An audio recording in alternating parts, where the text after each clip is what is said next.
प्रिय साथियों नमस्कार। हम आपको आज पढ़ाएंगे पूर्व मेघ। पूर्व मेघ जहाँ छूटा है उसी के आगे हम आज बताएंगे। तो उसमें जो है हम इस 64वां श्लोक हम लिख दिए हैं। पूर्व मेघ 64। मेरे प्रिय साथियों जो है इसको हम एक बार पढ़ दे रहे हैं, इसके बाद फिर हम इसका अर्थ बता देंगे। तो इसमें क्या चीज़ है, इसके पहले वाला श्लोक थोड़ा बहुत पहले हम बार पढ़ दे रहे हैं। तो उसमें कहें उत्पत्स्याम तो तटगति स्निग्ध भिन्नांजनाभि सद्य कृत दुरदशना छेद गौरस्य तस्य शोभा मद्रे स्तमित नयनम प्रेक्षणीयम भवित्री अंशन्यस्ते सत्य हलभृति मेच के वाससी वह। कहने मतलब ये है कि उसमें ये बता रहे हैं कि बादल जब हिमालय पर्वत पर जाएगा तो वो यक्ष कह रहे हैं कि जब मेघ जो है हिमालय पर्वत पर जाएगा तो कैसा लगने लगेगा, वही भाव है।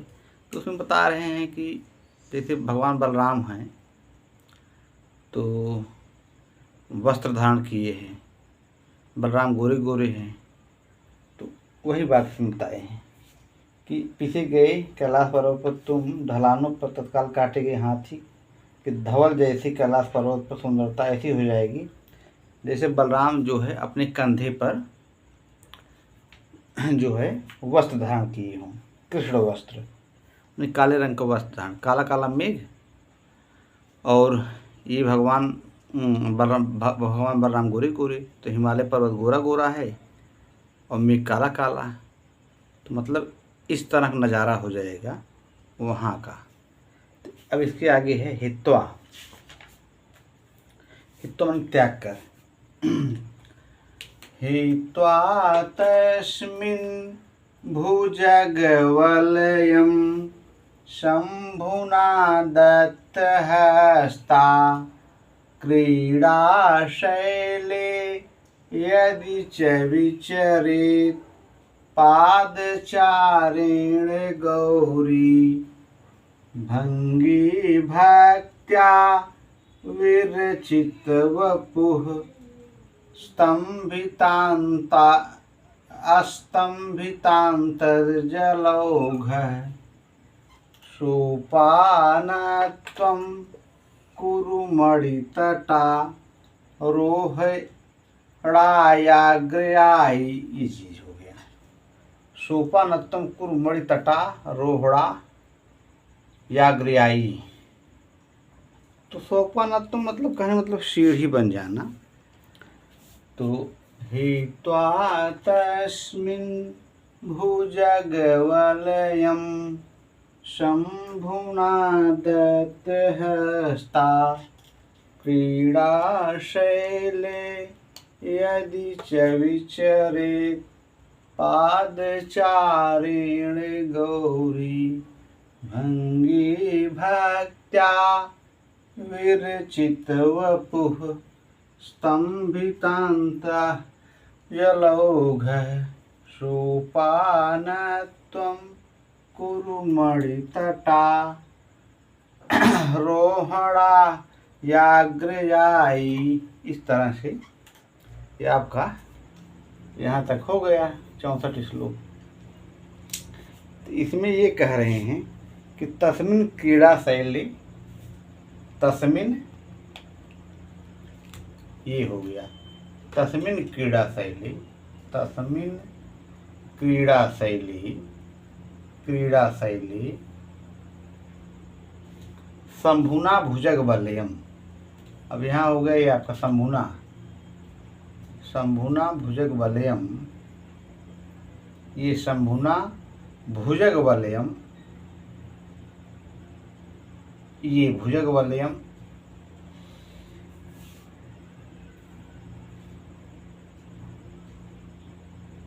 शंभुना भुजग वलयम शंभुना दत्त, शंभुना दत्त हस्ता गौरी पादचारण विचरित। गौरी, ये गौरी पादचारेण विचरित माने अपने पैरों से यदि विचरण करना चाहें पादचारेण विचरित तो पादचारेण विचरित भंगी भक्त्या विरचित वपुः। भंगी भक्त्या विरचित वपुः, ये भंगी भक्त्या विरचित वपुः अस्तंभितांतर जलौघः। अस्तंभितांतर जलौघः सोपानत्वं कुरु। सोपानत्वं कुरु मणितटा रोहड़ा याग्रयायी। मणितटा रोहड़य अग्रयायी।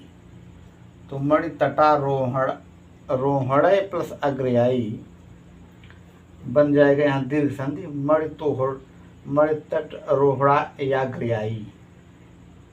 तो इस तरह से तट रोहड़ाय ये हो गया,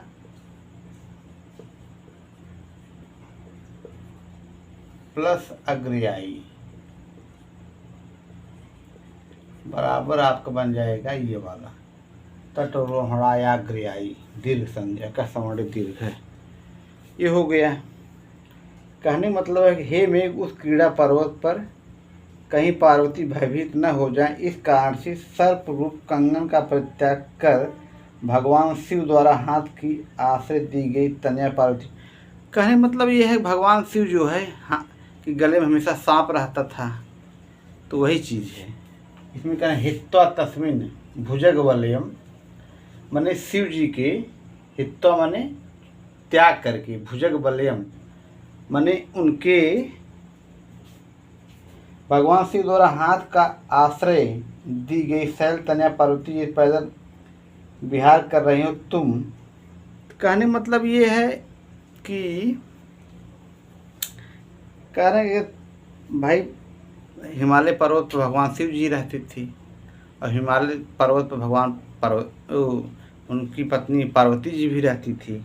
तो ये कह रहे हैं कि शंभुना दत्तहस्ता हित्वा तस्मिन् भुजग वलयम क्रीड़ा शैलयत विचरित पादचारण गौरी भंगी भक्त्या विरचित वपु अस्तमितांतर चलौगा सोपानत्वम कुल। मैंने कह रहे मतलब एक पार्वती जी हिमालय पर विचरण करना चाहें तो हिमालय भाई कहीं चोटी ऊंचा नीचा है, तो मेघ से कह रहे हैं आप जो है सीढ़ी बन जाना, सोपानत्वम कुल। तो यदि पार्वती जी विहार कर रही हो तो उनसे आगे जाना था, जल के वेग से अंदर रोकर शरीर को टेढ़े मेढ़े परिवर्तित होकर के सीढ़ी का कार्य कर देना, मैंने सीढ़ी बन जाना, ये भाव है।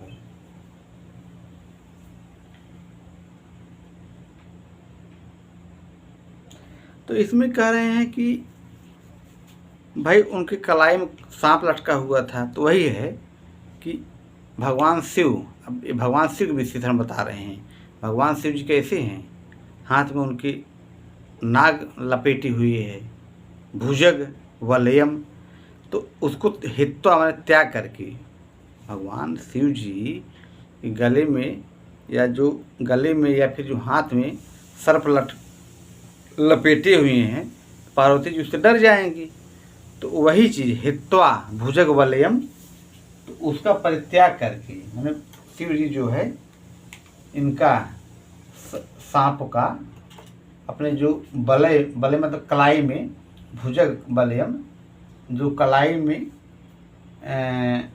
पहने हुए हैं उसका त्याग करके, हित्वा त्याग करके शंभुना दत्तहस्ता भगवान शिव जी के हाथ में, मतलब तभी पार्वती जी उनके पास आ गई, ये भाव है। हे मेघ उस क्रीड़ा पर्वत पर कहीं पार्वती भयभीत न हो जाएं, इस कारण से मतलब शिव जी को ये लगा कहीं पार्वती डर न जाएं सांप को देख करके, इसलिए वो क्या कीजिए सांप का परित्याग कर दिए, हित्वा त्याग दिए, इसमें अक्त्वा प्रत्यय हो जाएगा। तो सर्परूपी कंगन मतलब सर्परूपी जो कंगन पहने हुए थे भुजग बलय, तो उसका जो है परित्याग कर दिए। भगवान शिव द्वारा हाथ का आश्रय दी गई तनया पार्वती जी, मतलब ऐसी पार्वती जी हैं, कैसी, तो अब चूंकि उसको त्याग दिए हैं शिव जी, अब पार्वती जी सहारा ले लिए हैं, तो ऐसी पार्वती जी हैं, मतलब शंकर जी जो सर्प रूपी कंगन पहने हुए थे उसको त्याग करके पार्वती जी को अपने साथ में ले लिए हैं। ऐसी पार्वती जी ऊपर मतलब हिमालय पर्वत पर विराजमान, मतलब पार्वती जी भी वहाँ पर रह रही हैं। यदि वो विचरण करना चाहें, माने पर्वत पर टहलना चाहें, पादचारण गौड़ी मतलब क्रीड़ा शैली मैंने क्रीड़ा पर्वत पर यदि क्रीड़ा शैली यदि च विचरित मैंने विचरण करना चाहें पादचारण गौरी, तब आप क्या कर लेना, टेढ़ी मेढ़ी होकर भंगी भक्त्या अस्तंभितांतर जलौघा मैंने अपने जल रूपी से सोपानत्व मैंने सीढ़ी बन जाना, मैंने टेढ़ा मेढ़ा करके ऐसे ऐसे करके आप जो है भाई इस तरह से आप जो है ऐसे बन जाना, ऐसे बन जाना। तो आप इस तरह से आप सीढ़ी बन करके उनको सहारा दे देना, कहीं उनको कहीं कुछ धंस न जाए, चुभ न जाए, तो आप सीढ़ी का काम कर देना। मेरे प्यारे साथियों, अब हम व्याकरणात्मक टिप्पणी करा दे रहे हैं इसका। क्रीड़ा शैली, क्रीड़ा शैली में आपका हो जाएगा षष्ठी तत्पुरुष। यहाँ क्रीड़ा शैली आया है ना, ये आपका हो गया षष्ठी तत्पुरुष। क्रीड़ा शैली में आपका हो जाएगा षष्ठी तत्पुरुष। तो इस तरह से क्रीड़ा शैली में षष्ठी तत्पुरुष। भुजग वलयम, भुजग एवं वलय है, यहाँ पे रूपक समास हो जाएगा। भुजग वलयम में रूपक समास।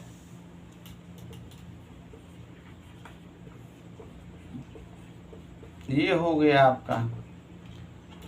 अब दत्तहस्ता, दत्तहस्ता बहुब्रीहि हो जाएगा इसमें। दत्तहस्ता में आपका बहुब्रीहि बनेगा।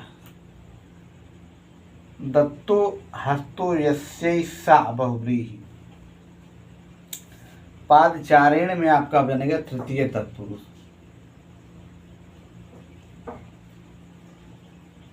पादचारेण में आपका बनेगा तृतीय तत्पुरुष। ये हो गया। पादाभ्याम चारः तीन तृतीय तत्पुरुष। अस्तंभितांतर जलौघ में षष्ठी तत्पुरुष बनेगा और मध्यम पद लोपी समास बनेगा और बहुब्रीहि बनेगा। तीन समास बनेंगे इसमें। अस्तंभितांतर जलौघ में कौन कौन बनेगा? बनेगा इसमें आपका षष्ठी तत्पुरुष। ये हो गया। कैसे बनेगा? जला नाम ओघ, जलौघ। ये हो गया जलौघ में आपका षष्ठी तत्पुरुष हो गया। यहाँ तक ये जलौघ में आपका हो जाएगा षष्ठी तत्पुरुष। ये फिर आपका मध्यम पद लोपी समास, अंतः स्थितो जलौघ। फिर आपका स्तंभिता अंतर जलौघो इंसः, यहाँ पे ये पूरे बनेगा, पूरी बहुब्रीहि बन जाएगा। स्तंभिता अंतर जलौघ में पूरा आपका बहुब्रीहि हो जाएगा। इस तरह से बहुब्रीहि हो गया। भंगी भक्त्या, यहाँ पे तत्पुरुष बनेगा। भंगी भक्त्या में आपका तत्पुरुष हो जाएगा। भंगी भक्त्यम तत्पुरुष। विरचित वपुः में बहुब्रीहि। ये विरचित वपुः ही है आपका, यहाँ पे आपका बहुब्रीहि बनेगा।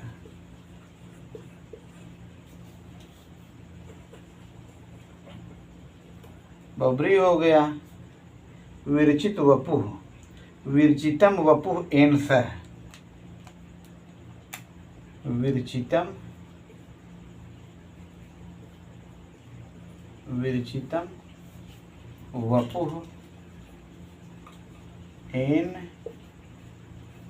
सह बराबर विरचित वपुः। ये हो जाएगा।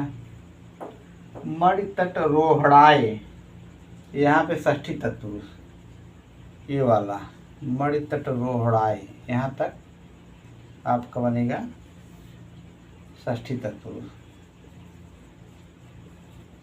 ये हो गया। फिर आपका बनेगा सप्तमी तत्पुरुष। षष्ठी तत्पुरुष और सप्तमी तत्पुरुष दोनों बनेगा।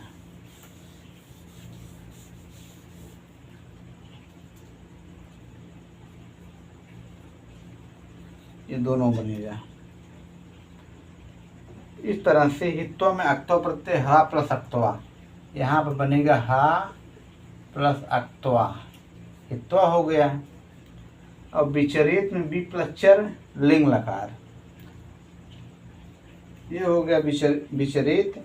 अग्रयायी में अग्रयाणिन भक्ति है, भज प्लस अक्तिम प्रत्यय, भक्ति है, भक्ति बराबर भज प्लस अक्तिम, ये हो गया।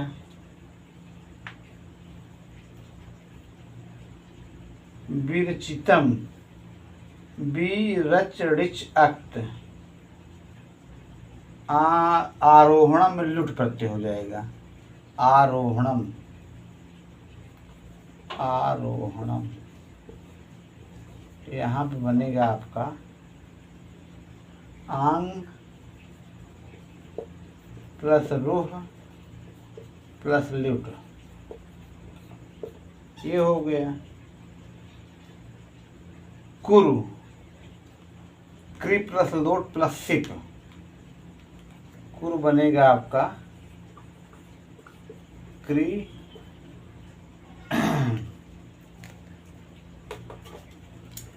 प्लस लोट प्लस सिप, सिप मतलब मध्यम पुरुष एक वचन। तो इस तरह से मेरे प्यारे साथियों 64वां श्लोक संपन्न हो गया।